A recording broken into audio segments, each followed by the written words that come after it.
Olá pessoal, tudo bem com vocês? Hoje é domingo, dia 25 de setembro de 2022, entramos na primavera. Meu nome é Josiane Cristine Ramos Ferreira, psicóloga e psicanalista, e a gente bate sempre um papo aqui de domingo à noite sobre as questões da nossa vida. Quero agradecer imensamente o convite que eu recebi para ministrar uma palestra para pais no Colégio Portinari nessa última quarta-feira. Um prazer ter estado com vocês, ter conhecido vocês, que alegria para mim. Uma noite chuvosa e eu me surpreendi com a quantidade de pessoas, de pais, de profissionais presentes ali no encontro. Só tenho a agradecer. Então, você que está chegando agora, os vídeos eles ficam aqui no Facebook, no Instagram, também lá no meu canal no YouTube, que é Josiane, psicanalista e psicóloga. Essa semana também me aventurei, com a ajuda das crianças, a postar um vídeo de 1 minutinho, tanto no Instagram quanto no TikTok. Josiane Psicanalista, o meu canal lá. E se vocês quiserem dar uma olhada, minha intenção é todo dia a gente poder se ver um pouquinho, conversar um pouquinho. Hoje eu escolhi o tema confissão para conversar um pouquinho aqui com vocês. Um tema meio diferente, acho que eu nunca falei sobre isso aqui, mas hoje eu quero falar um pouquinho. O que vem na tua cabeça quando eu falo essa palavra confissão? Será que vem algo, eu tô fazendo uma coisa errada e eu precisava contar para alguém isso que eu tô fazendo, porque eu não tô em paz com isso? Será que vem uma ideia, bom, tem na minha família um segredo que ninguém sabe e isso pode ser que esteja atrapalhando a minha família, eu preciso contar. Daí você esquece disso e logo vem de novo, não, eu preciso alinhar. Aliás, esse é um tema muito importante, as questões encobertas nas dinâmicas familiares, os segredos que ficam, como que a gente tem que administrar, né, melhor dizendo, isso. Isso daria um tema para um outro encontro. Mas a palavra confissão, o que vem na tua mente? Se você é do meio mais jurídico, talvez venha a confissão do réu, que vai ser absolvido ou condenado. Ou se você é uma pessoa mais religiosa, mais espiritualista, ou que tenha... Só um minutinho, gente.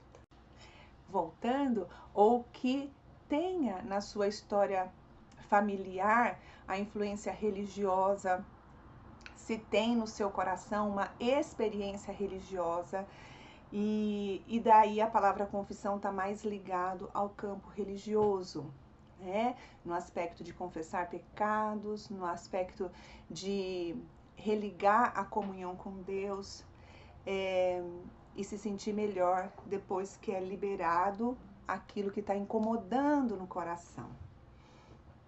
Também sobre as crianças, pode vir esse assunto também da criança que está fazendo uma coisa errada, que a gente ensina que tem que contar, que não pode esconder nada da gente, porque a gente está ensinando que tem que fazer o certo, fazer o correto. Isso é uma questão ética, uma questão da moralidade, é uma questão da integração do eu sou. Bem, todos esses aspectos têm a ver com a natureza humana, inclusive a espiritualidade, a religião, que muitas vezes é colocado do lado de fora da psicologia e da psicanálise, e hoje, mais do que nunca, em toda essa minha caminhada como profissional, eu tenho visto isso ser incluído no campo psicológico e psicanalítico também. Então, tudo isso a gente pode pensar que tem a ver com a natureza humana.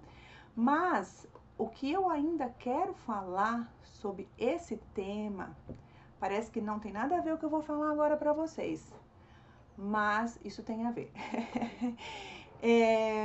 Quando alguém fala algo para você, quando alguém pode criticar ou julgar teu comportamento, julgar ou criticar a tua fala, a tua atitude. Imagine uma situação assim, alguém te criticando, te julgando, comentando algo sobre você. Como você reage? Segura o tema aí, confissão, que nós vamos linkar com isso. Você reage de uma forma culposa, né? Você fica paralisado quando alguém critica um comportamento teu, e muitas vezes fica chateado e automaticamente pede desculpas, perdão, né? Até muitas vezes vai para casa chateada, com um aperto no peito, até sonha com aquilo que aconteceu, acorda no outro dia de manhã já com esse assunto na cabeça, daí começa a se sentir a pior pessoa do mundo, inferior, sem habilidade, passa a se comparar com outra pessoa, se sente pequena, pequeno, diminuído. Imagina a mesma situação, alguém criticando algo que você tenha feito e você já rebate de cara. Você é esse tipo de pessoa? O que a pessoa falou para você, você já devolve, contra-ataca, aponta também algum erro da pessoa no seu ver. E mais do que imediatamente você consegue fazer isso. E daí você diz assim, não, eu não levo desaforo para casa. E precisa fazer o outro se sentir desconfortável como ele te fez se sentir desconfortável. Só que daí vai para casa soltando fogos pelas ventas, porque nem sempre quando a pessoa rebate é sinal de que ela fique aliviada. Isso é um conceito bem importante. Quando a gente libera algo de forma explosiva, não é sinal de que houve um alívio. Quem é muito quieto, às vezes acha que assim a pessoa libera, mas o relato de pessoas que são mais explosivas, elas dizem que ainda fica indigesto. Por quê?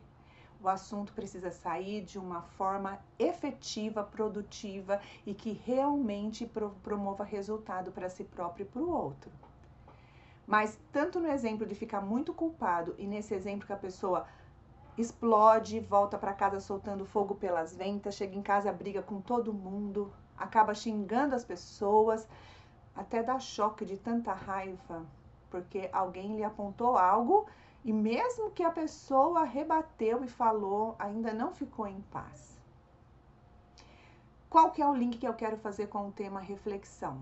Tanto no primeiro caso, que a pessoa entrou num poço de culpa, se inibiu e se achou a pior pessoa do mundo, porque achou que fez algo muito errado, e ficou se sentindo inferior e triste, ficou com a cabeça cheia de conflitos, dando até muitas vezes dores de cabeça.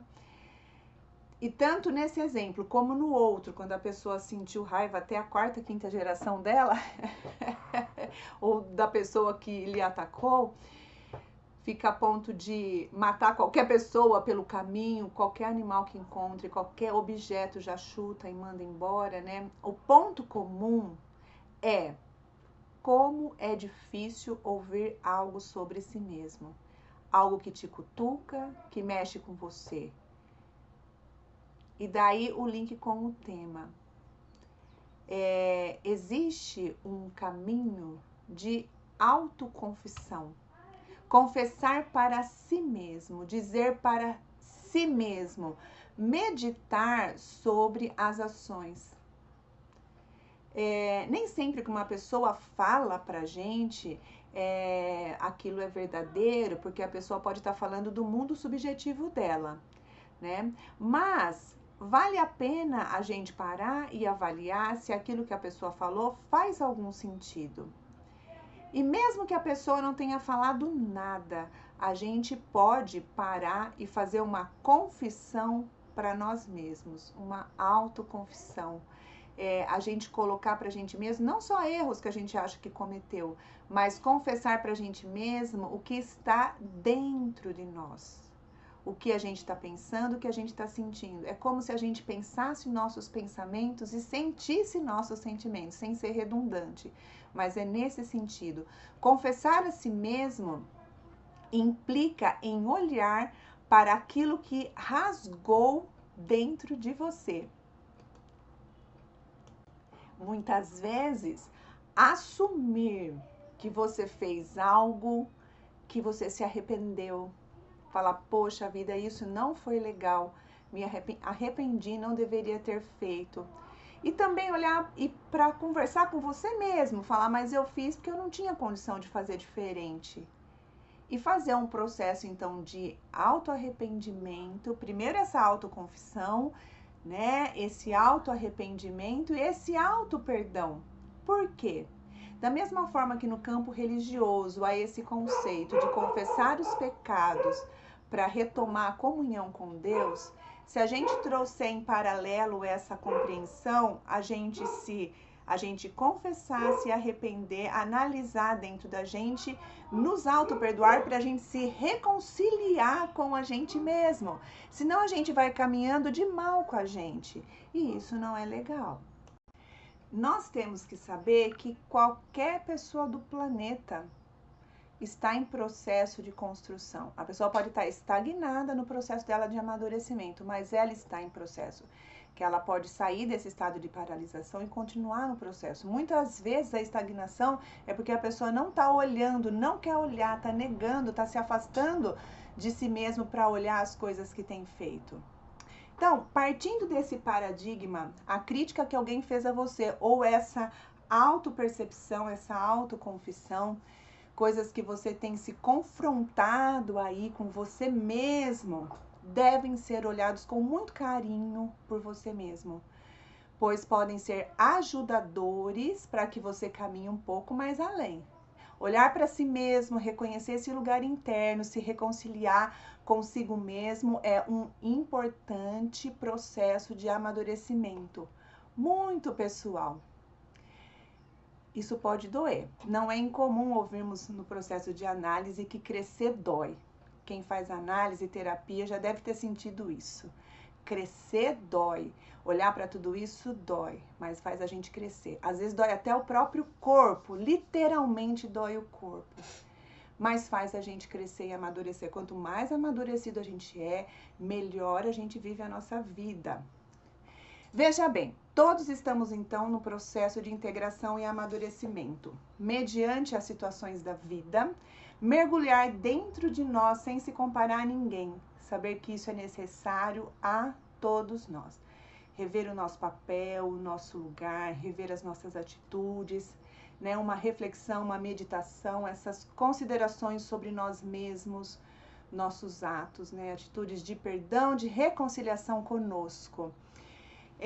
Você pode alinhar o ponto onde você está em seu amadurecimento e sem se comparar negativamente a alguém. Após esse mergulho, você pode se levantar renovado, transformando toda angústia, todo lamento e toda dor em crescimento, em força e conquistas pessoais. Das formas talvez menos esperadas por você mesmo. Você nem imagina que ponto você pode chegar. A gente não imagina. Depois da gente fazer o nosso processo de autorreflexão. A gente tem muito padrão de pensamento e sentimento. E a gente às vezes nem imagina que a gente pode sentir e pensar diferente. Mas a gente tem que estar aberto a tudo isso e receber tudo isso em amor. Né? E se alguém critica e não tem sentido o que a pessoa falou, então isso não vai servir. Isso fica por conta da pessoa. Então a gente como se devolvesse para a pessoa o que ela falou e não pega aquilo pra gente, né? Mas com certeza nós temos muitas coisas para olhar em nós, porque nós estamos na vida em processo. Então gostaria de deixar aqui esse recadinho da importância desse olhar, né, cujo tema eu disse aqui hoje, que é essa confissão, né, uma confissão a si mesmo, em atitude de amor, de respeito, de muito carinho consigo mesmo. Lembrando que os nossos grupos de estudo e supervisão, eles estão acontecendo para todos os profissionais da área e estudantes. Eu espero por vocês uma ótima semana. Obrigada, pessoal, pela presença e a gente vai se vendo. Tá bom? Até mais. Um abração.